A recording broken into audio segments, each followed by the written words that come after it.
Hello traders, কেমন আছেন সবাই? যারা বাইনারি ট্রেডিং এবং ফরেক্স ট্রেডিং এর মধ্যে পার্থক্য বুঝতে চান তাদের জন্য এই ভিডিওটা।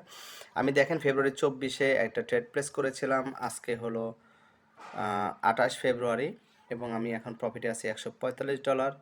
এটা কিন্তু গোল্ডের চার্ট, মানে গোল্ডে ট্রেডটা করেছিলাম এবং আমার যে প্রেডিকশন সেই প্রেডিকশন অনুযায়ী মার্কেটের নেক্সট আমি এই পর্যন্ত আসলে আমি মার্কেটে প্রফিট বুক করার একটা প্ল্যান করেছি।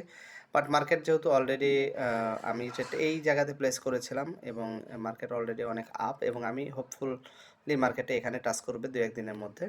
সো আমি প্রফিট বুক করবো এবং আমি আমার যে এখন যে ব্রেক ইভেন্টটা সেটা আমি $100 পর্যন্ত রেখেছি। মার্কেট যদি কোনো কারণে যদি আবার যদি এই লেভেল পর্যন্ত আসে, এই যে এই লেভেলের নিচে রাখা আছে আমার, সো তারপরে কিন্তু আমার $100 প্রফিট হবে। সো এইটাই ফরেক্সের মজা। এখানে অনেক লং ট্রেড করা যায়। ট্রেড হোল্ড করলে আমার এখন রেশিও চলতেছে 1:5 1:7, বিকজ আমি এটা $21 একটা স্টপ লসে কিন্তু আমি ট্রেডটা ওপেন করেছিলাম আর কি।